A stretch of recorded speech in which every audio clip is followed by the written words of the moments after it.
My brother-in-law accused me of stealing his $15,000 Rolex at his wedding reception in front of 100 guests, called the police on me, and started a social media campaign to destroy my reputation.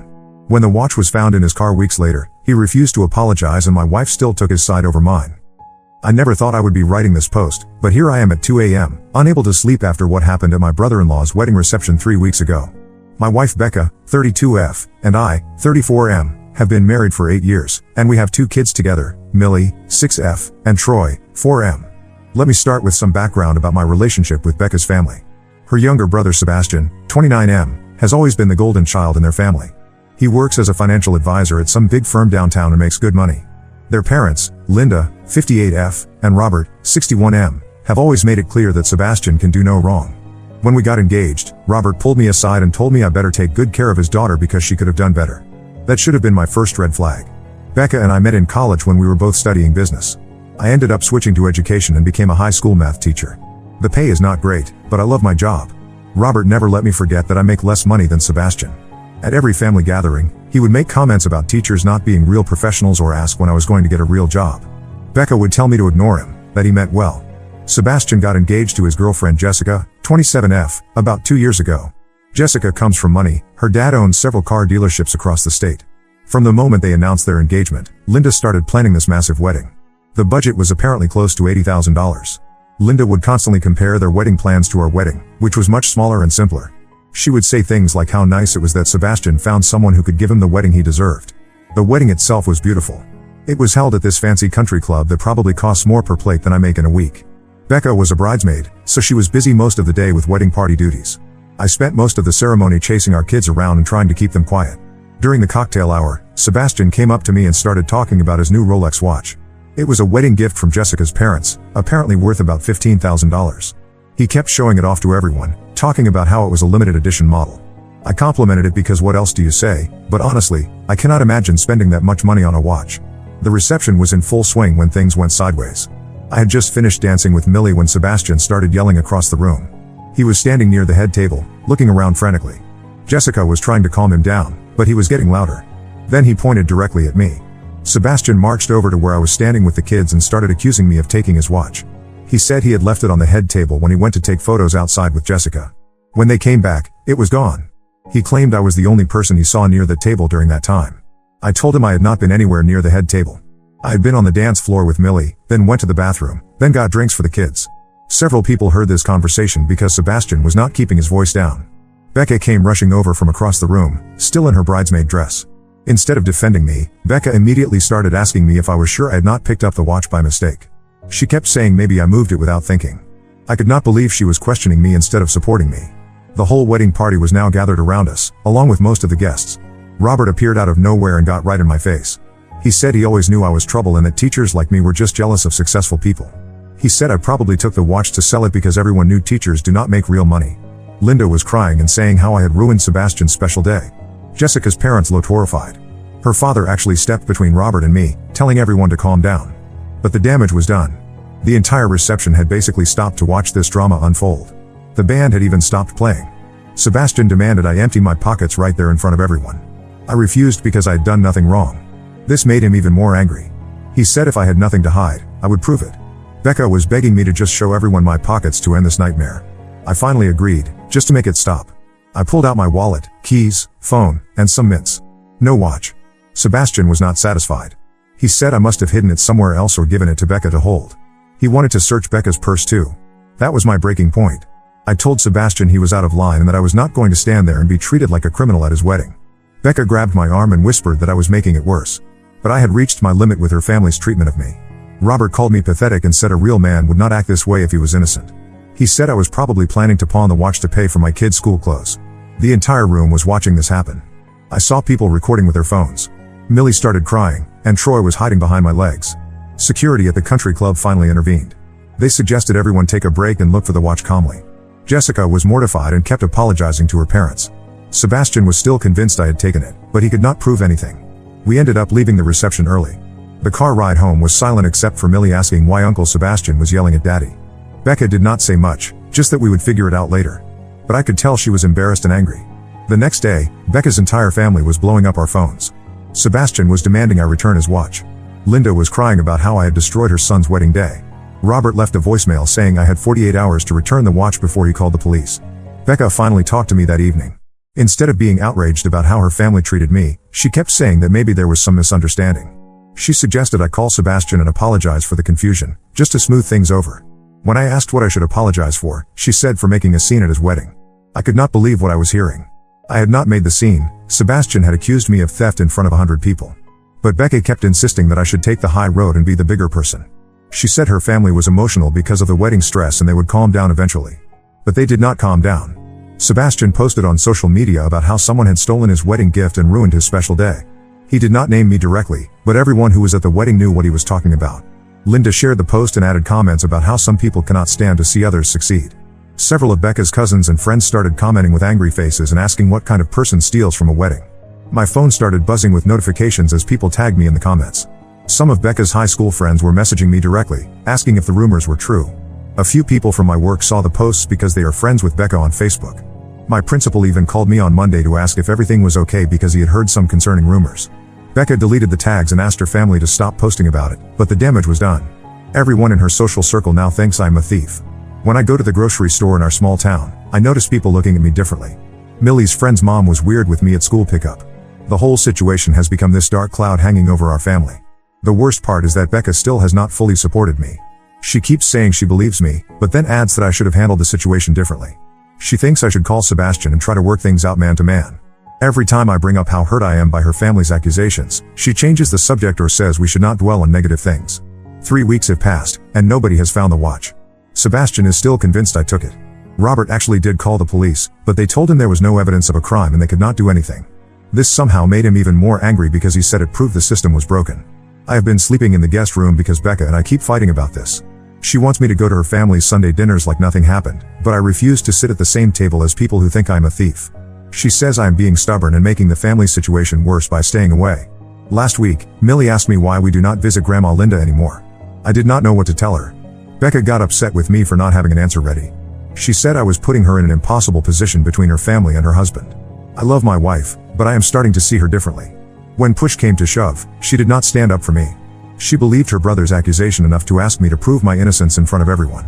Even now, she acts like this is some minor family disagreement instead of a serious attack on my character. I do not know what to do anymore. Part of me wants to demand an apology from Sebastian and her parents before I will have anything to do with them again. But Becca thinks that will just make things worse.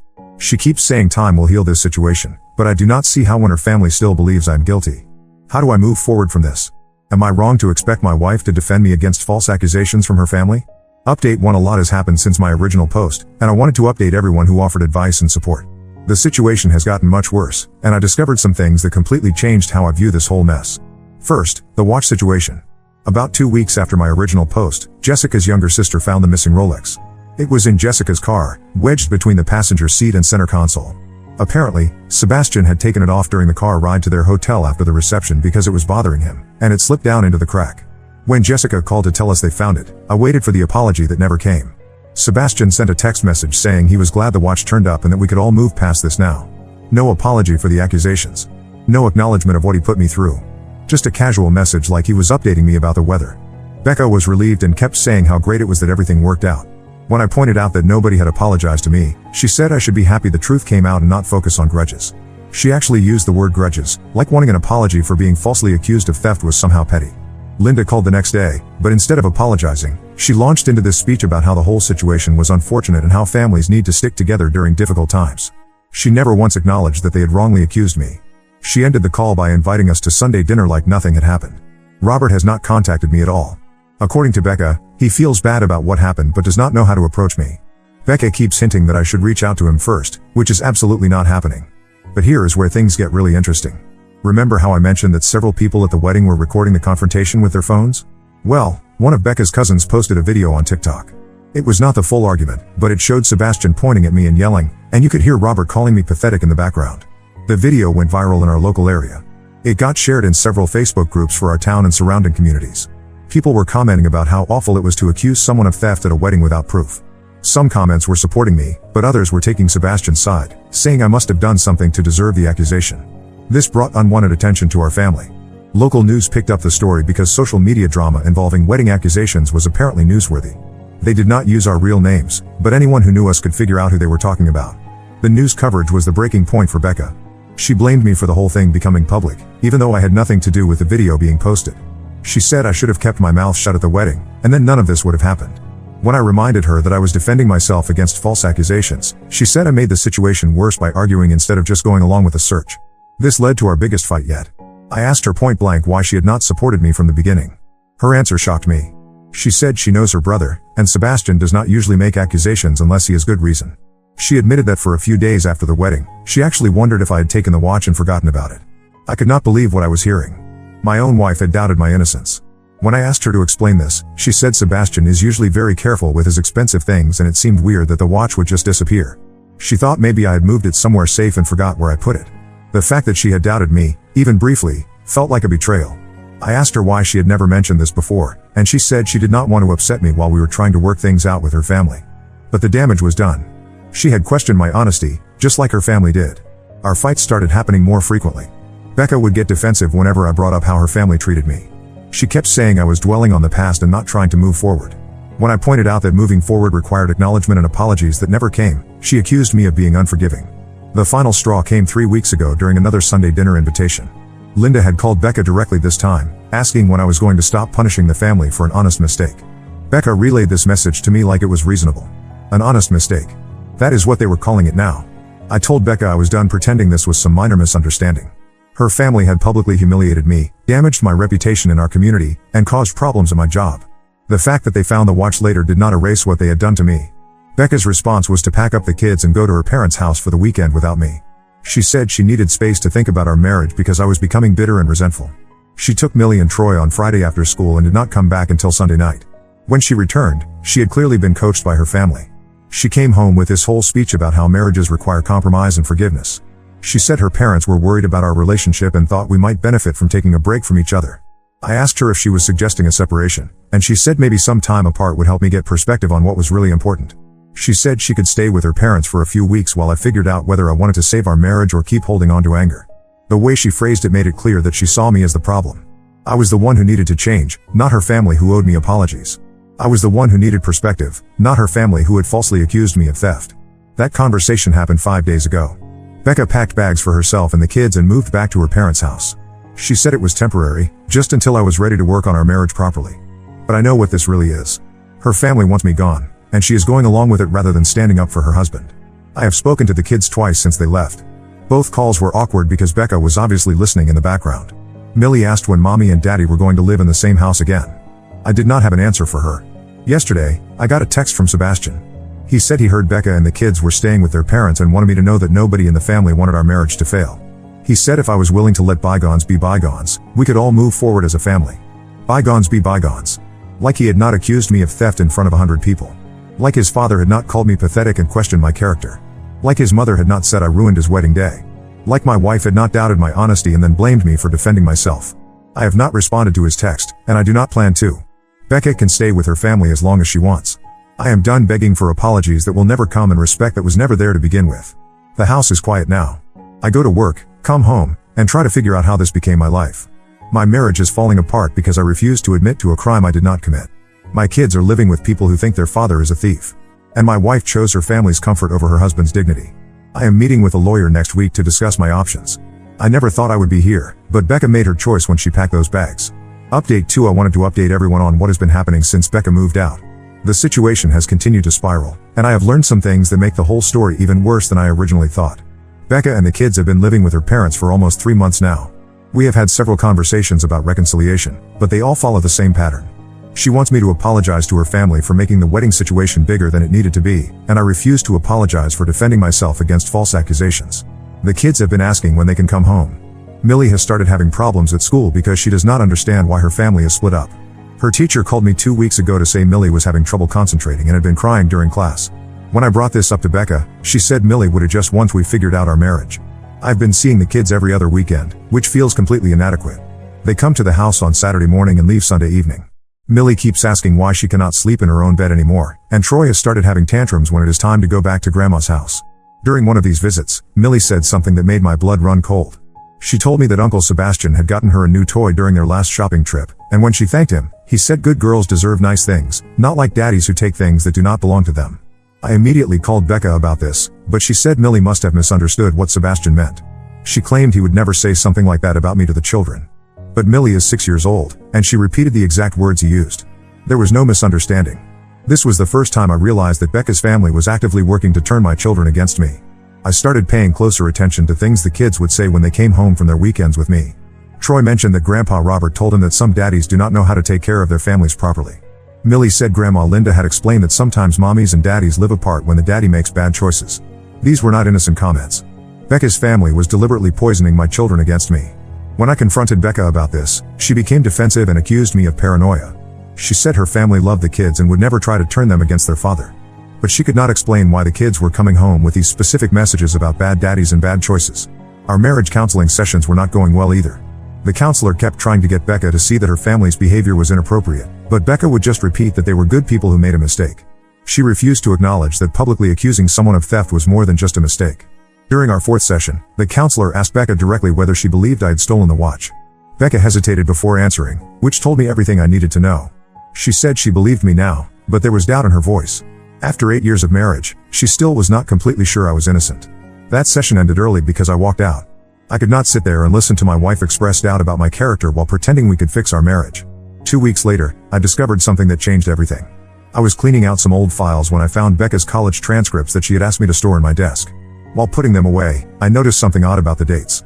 Becca had always told me she graduated in December of our senior year because she had extra credits. But according to her transcripts, she actually graduated the following spring, same as me. This seemed like a weird thing to lie about, so I started thinking about why she might have changed that detail. Then I remembered something. Becca had spent that spring semester studying abroad in Europe. She came back right before graduation and we started dating seriously that summer. But if she graduated in spring, not December, that meant she was still enrolled when she left for Europe.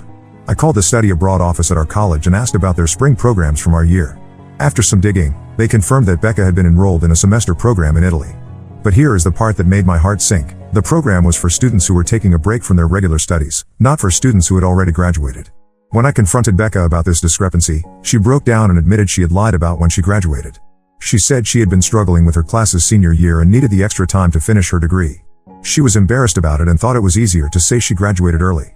But that was not the real bombshell. While she was confessing about the graduation lie, she also admitted something else. During her semester in Italy, she had gotten involved with someone there. It was not serious, she said, just a fling with another American student in the program. She swore it ended before she came back and that it meant nothing compared to what we had together. But she had never told me about it in 8 years of marriage. I had to find out by accident while looking through old transcripts. This revelation came at the worst possible time. I was already struggling with trust issues because of how she handled the watch situation. Now I discovered she had been lying to me about other things throughout our entire relationship. When I asked why she never told me about the guy in Italy, she said it happened before we were really serious and she did not think it mattered. But we had talked about our past relationships many times over the years, and she had always acted like I was her first serious boyfriend. The combination of her doubting me about the watch and lying about her past made me realize that I did not really know my wife at all. The person I thought I married apparently had no problem keeping secrets and questioning my honesty while hiding her own. Our next counseling session was brutal. I brought up both the Italy situation and her continued doubts about the watch. Becca broke down crying and said she never meant to hurt me. She claimed the lies were just about embarrassing things from her past that did not affect our marriage. But the counselor pointed out that trust is fundamental to marriage, and Becca had demonstrated a pattern of dishonesty and disloyalty. She had hidden important information from me while simultaneously questioning my character when her family attacked me. Becca begged me not to give up on our marriage. She said she would do anything to fix this, including standing up to her family about their treatment of me. But I told her it was too late for that. She had already shown me where her loyalties were when she moved out instead of demanding her family apologize to me. The final straw came last week when I picked up the kids from my weekend visit. Millie ran to the car and immediately started crying. When I asked what was wrong, she said Uncle Sebastian had told her that Daddy might go away forever because some daddies cannot be trusted around families. I drove straight to Becca's parents' house and confronted Sebastian in their driveway. I told him if he ever said anything about me to my children again, he would regret it. He acted innocent and said he was just trying to help the kids understand why their parents were having problems. Robert came outside and told me I had no right to come to his property and threaten his son. I said his son had no right to manipulate my children with lies about their father. Linda appeared and started crying about how I was disturbing their peaceful Sunday afternoon. Becca came running out and immediately started apologizing to her family for my behavior. She did not ask what Sebastian had said to Millie. She did not defend me against her father's accusations. She just apologized for her husband standing up for himself and his children. That was the moment I knew our marriage was truly over. Even after everything that had happened, even after months of counseling, Becca's first instinct was still to protect her family from me rather than protect me from them. I told Becca I would be filing for divorce. She begged me to wait, said we could work through this if I would just give her family another chance. But I was done giving chances to people who had proven they would never respect me or my role as a father. The divorce papers were filed 3 days ago. Becca called me crying, saying she never thought it would actually come to this. She said she loved me and wanted to save our marriage, but she could not understand why I would not forgive her family for one mistake. One mistake. Even now, she still does not get it. Her family's behavior was not a mistake. It was a deliberate pattern of disrespect and manipulation that she enabled and defended for months. I have filed for joint custody of the kids, but I am also requesting that any visitation with Becca's family be supervised until they can prove they will not continue trying to turn the children against me. My lawyer says we have a good case given the evidence about their inappropriate comments to Millie and Troy. The house feels empty, but it also feels honest. I would rather be alone than live a lie with someone who will never truly have my back when it matters. Update 3. This will be my final update on this situation. The divorce was finalized 2 weeks ago, and I wanted to share how everything wrapped up for anyone who has been following this story. The custody battle was more complicated than I expected. Becca's family hired an expensive lawyer and tried to argue that I was an unfit parent because of my behavior during the wedding incident. They actually submitted the viral TikTok video as evidence that I had an anger management problem. My lawyer was prepared for this. We had documentation of all the inappropriate comments Becca's family made to the children, including Millie's statements about Uncle Sebastian telling her that some daddies cannot be trusted. We also had records of my conversations with Millie's teacher about her emotional problems since moving in with Becca's parents. The judge was not impressed with Becca's family's tactics. During the custody hearing, Robert actually tried to argue that I was a bad influence on the children because teachers do not make enough money to provide properly for families. The judge cut him off and said income level was not a factor in determining parental fitness. Sebastian also testified about the watch incident, but his story had changed from the original version. Now he claimed he never directly accused me of theft, just asked if anyone had seen his watch. But we had the video evidence of him pointing at me and yelling, so his new version did not hold up. The final custody arrangement gave me joint custody with alternating weeks. Becca was not happy about this because it meant the kids would be away from her parents' house half the time. She had gotten used to having her family help with childcare and discipline. More importantly, the judge included a provision that Becca's parents and Sebastian could only have supervised visits with the children for the first 6 months. They had to complete a co-parenting class that included sections on not disparaging the other parent before the supervision requirement would be lifted. Linda cried in the courtroom when this decision was announced. Robert looked like he wanted to argue with the judge, but his lawyer kept him quiet. Sebastian acted like the whole thing was unfair and that I was using the legal system to get revenge on their family. Becca tried to appeal the custody decision, but her lawyer advised against it. The supervised visitation requirement was actually lenient given the evidence we presented about their behavior toward the children. The first few weeks after the divorce were difficult. Millie had trouble adjusting to going back and forth between houses. She kept asking why mommy and daddy could not just live together like before. Troy was too young to understand what divorce meant, but he could sense the tension during exchanges. Becca and I tried to keep things civil for the kids' sake, but it was hard. She was still defending her family's actions and acting like I had destroyed our marriage over nothing. She would make comments about how the children miss living with their grandparents full time. Things came to a head about 6 weeks ago during one of our kid exchanges. Becca arrived at my house to pick up Millie and Troy, but instead of just getting the kids, she asked to come inside to talk. She sat on the couch where we used to watch movies together and started crying. She said she had been thinking about everything that happened and realized she had made mistakes. She asked if there was any chance we could try again, maybe with different counseling or a fresh start somewhere new. I told her it was too late for that. Trust had been broken in too many ways, and I could not forget how she chose her family over our marriage when it mattered most. She said she understood now that her family had been wrong about the watch, but she needed me to understand that they were just trying to protect her. That was the problem right there. Even in her apology, she was still making excuses for them. She still did not understand that a spouse's job is to protect their partner, not enable their family's attacks on their partner. Becca left that day knowing our marriage was truly over. She stopped asking about reconciliation after that conversation. We developed a business-like relationship focused entirely on the children's schedules and needs. The supervised visits with her family turned out to be more revealing than I expected. During the first session, the social worker observed Linda making several comments about how divorce was hard on children and how some families stay together no matter what. The social worker had to redirect the conversation multiple times. Robert barely spoke during his supervised visits. He would sit there looking angry while Millie and Troy played, occasionally making comments about how things used to be easier when families respected each other. The social worker noted his negative attitude in her reports. Sebastian was the worst during supervised visits. He kept trying to ask the kids questions about what Daddy says about Uncle Sebastian at home. When the social worker told him to stop, he acted like he was just making conversation. The kids were clearly uncomfortable with his questions. After 3 months of supervised visits, Becca's family requested a review to lift the restrictions.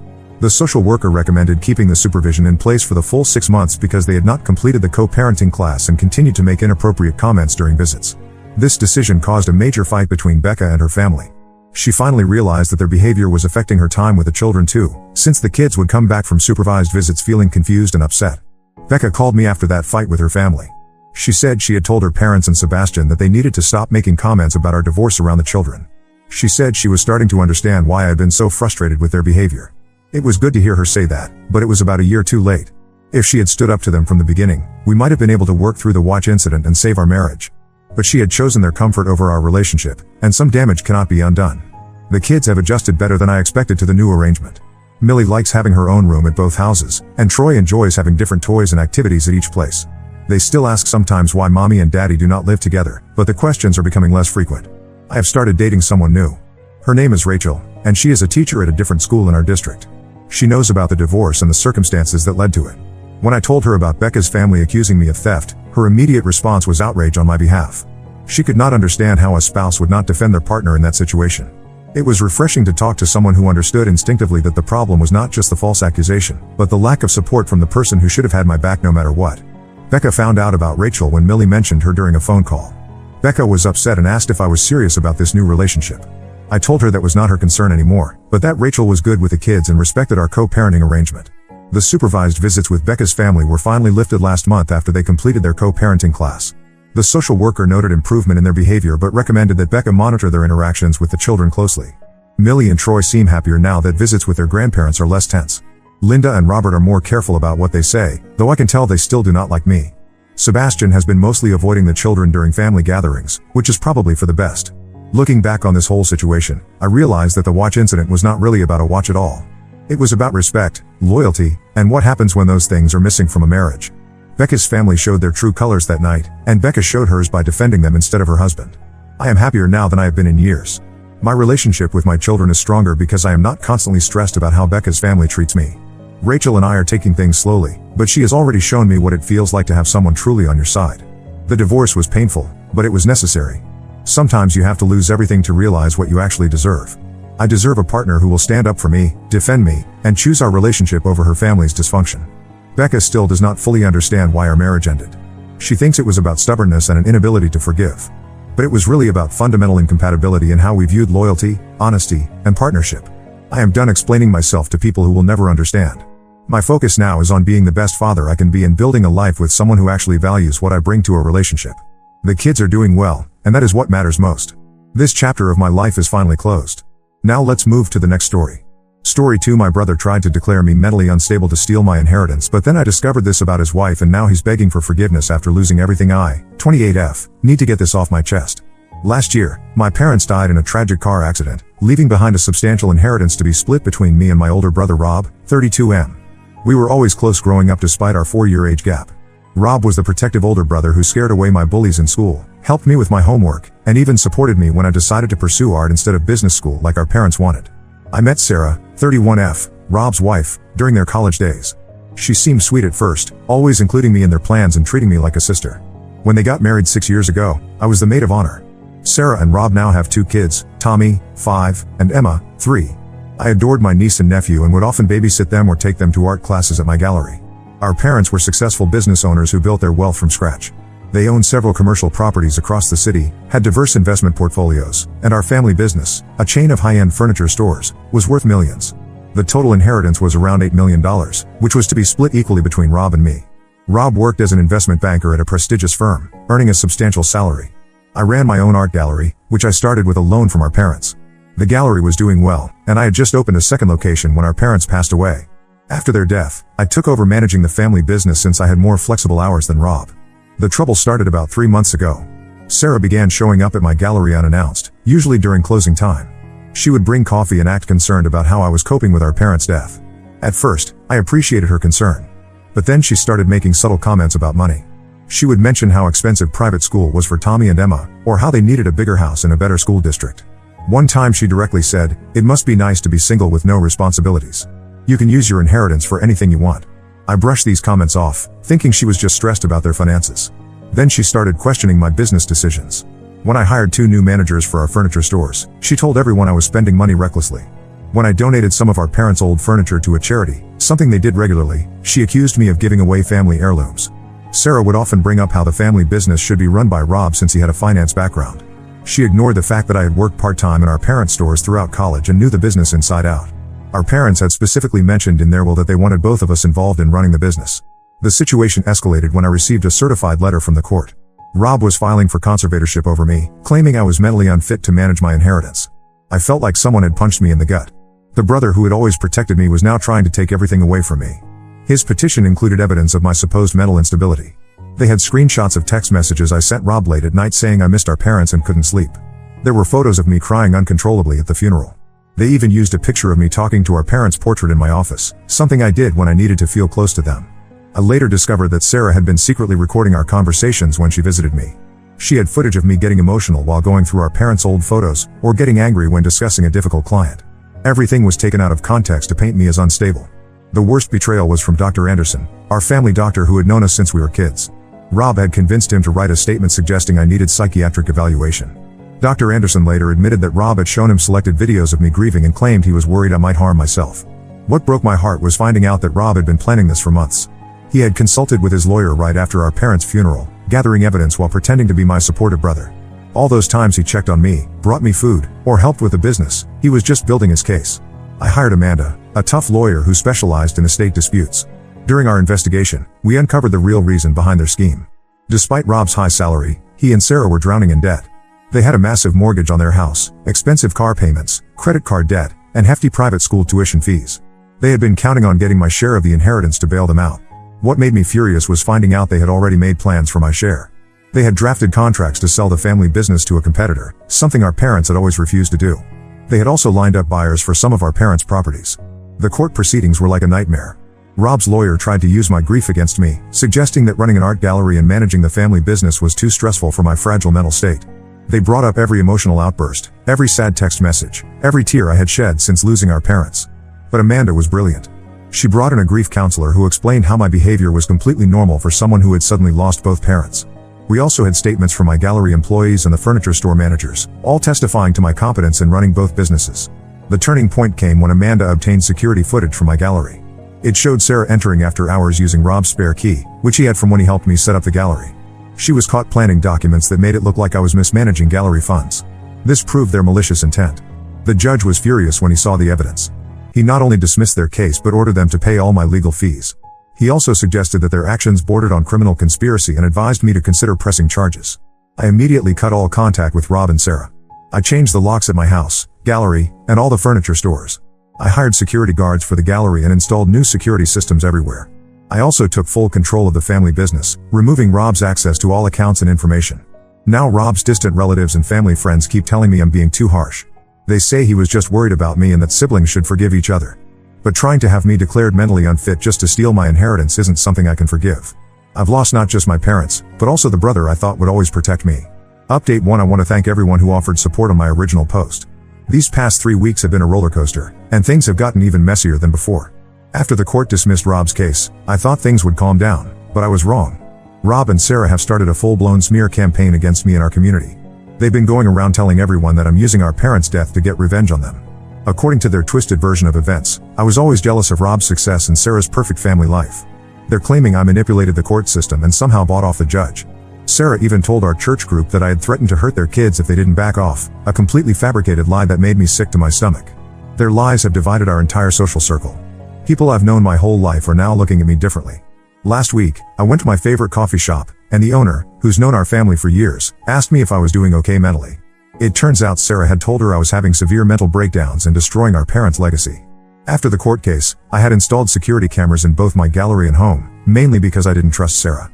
My instincts were right. The cameras caught her trying to break into my gallery twice. The first time was at 2 a.m., just days after the court ruling.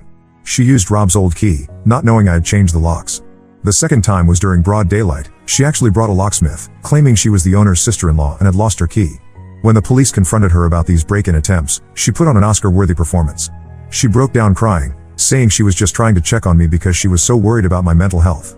She claimed I had been sending her concerning messages, completely false. I had blocked both her and Rob on everything. The police didn't buy her act, especially after seeing the security footage, and issued her a warning. But the biggest shock came from our Aunt Clara. She's our mom's sister and has always been close to both Rob and me. She called me last week, clearly upset, and asked if we could meet. Over coffee, she revealed something that made my blood run cold. 6 months before their accident, Rob had tried to convince our parents to change their will in his favor. According to Clara, Rob had gone to our parents with a PowerPoint presentation about why he should have majority control of the family business. He claimed I was too irresponsible and artistic to handle business matters. He brought up how I had changed my college major from business to art, suggesting it showed my lack of commitment. He even had a whole slide about how having a family made him more stable and reliable. Our parents had flat out refused, telling him they trusted both of us equally and that my creative vision had actually helped modernize their furniture designs. They also reminded him that I had successfully started and expanded my gallery while helping with the family business. Clara had kept quiet about this because Mom asked her to, not wanting to cause problems between us siblings. But after seeing what Rob tried to do to me, Clara felt I needed to know the whole truth. The most recent development involves Rob's professional life. Remember how I mentioned he worked as an investment banker? Well, it turns out he had been embezzling money from his company to maintain their lavish lifestyle. During their annual audit, his employers discovered irregular transactions and launched an investigation. They found that Rob had been manipulating accounts to funnel money into his personal expenses. The company fired him immediately and is considering pressing charges. Now Rob and Sarah are facing serious financial troubles. They've had to put their $1.2 million house on the market. Their kids, Tommy and Emma, have been pulled out of their expensive private school. Sarah had to sell her designer handbag collection, and they've listed both their luxury cars for sale. The fallout has been severe. Several family members have been calling and texting me, pressuring me to help them financially. They keep saying, think about the children and Tommy and Emma shouldn't suffer for their parents' mistakes. My cousin Lisa actually suggested I should buy their house and let them live in it rent-free until they get back on their feet. These are the same people who, just weeks ago, believed Sarah's lies about my mental health without even asking for my side of the story. The same ones who gave me concerned looks at family gatherings and whispered behind my back about how unstable I seemed. Now they expect me to bail out Rob and Sarah? I'll be honest, sometimes when I think about Tommy and Emma, my heart aches. They're innocent in all this, and I love them dearly. Last week, Tommy's teacher, who's a friend of mine, told me he's been asking why he can't come to art classes at my gallery anymore. But I know I can't help them without enabling Rob and Sarah's behavior. They need to face the consequences of their actions. My gallery is doing better than ever, and the family business is thriving under my management. I've maintained my distance from Rob and Sarah, focusing instead on honoring our parents' legacy through hard work and honest business practices. Some people might think I'm being cold-hearted, but I believe I'm doing the right thing by standing my ground. I've learned that sometimes the people who should love and protect you the most are the ones capable of causing the greatest harm. But I've also learned that I'm stronger than I ever thought possible. I won't let their attempts to destroy me succeed. Update 2: the situation with Rob and Sarah has taken a completely unexpected turn. Last week, Sarah reached out to me through a burner email account, asking to meet privately. She claimed she had important information I needed to know. Against my better judgment, I agreed to meet her in a public cafe, but I brought my lawyer Amanda with me just to be safe. What Sarah revealed during our meeting left both me and Amanda stunned. The whole scheme to have me declared mentally unfit wasn't Rob's idea at all, it was Sarah's from start to finish. She broke down crying, admitting that she had manipulated Rob into going along with her plan by showing him their mounting debts and playing on his fears about their children's future. The truth is far worse than I imagined. Sarah confessed they're over $2 million in debt, but not because of their lavish lifestyle like we all thought. Sarah has a severe gambling addiction that she's managed to hide for years. She had been gambling away their savings and taking out loans in Rob's name. She even admitted to stealing and selling some of my mother's jewelry that Rob had kept for sentimental value. Her addiction started small, online poker games while the kids were napping. But it escalated quickly. She began visiting casinos while claiming to be at yoga classes or mom group meetings. She maxed out their credit cards and opened new ones in Rob's name. When that wasn't enough, she took out personal loans using forged documents with Rob's signature. Rob apparently only discovered the full extent of their debt when his company's investigation revealed everything. The embezzlement I mentioned in my last update? That was actually Sarah too. She had figured out Rob's work passwords and had been transferring company funds to cover her gambling losses. Rob had no idea until the company confronted him with evidence. Sarah's confession didn't stop there. She admitted to being the one who spent months gathering evidence of my supposed mental instability. She was the one who edited our conversations to make me sound unstable. She even deliberately provoked me into emotional reactions so she could record them. The whole thing about me threatening their kids? She made that up because she knew it would turn people against me. The most shocking part was learning that Sarah had been planning this even before our parents died. She had already consulted with a lawyer about ways to contest the will, assuming our parents would leave everything to Rob since he was the oldest. When she found out about the equal split, she started working on the mental instability angle. Rob has now filed for divorce after discovering Sarah's deception. He tried to contact me through our cousin Jane, sending a long letter explaining his side of things. According to him, he only went along with Sarah's plan because she convinced him I was having a mental breakdown and needed intervention. She had shown him heavily edited videos of me grieving, making it look like I was talking to myself and acting erratically. He claims he genuinely believed he was trying to protect both me and our parents' legacy. He wrote about how Sarah would come home crying, telling him she was worried I might hurt myself. She apparently told him the conservatorship was the only way to ensure I got the help I needed while protecting the family assets.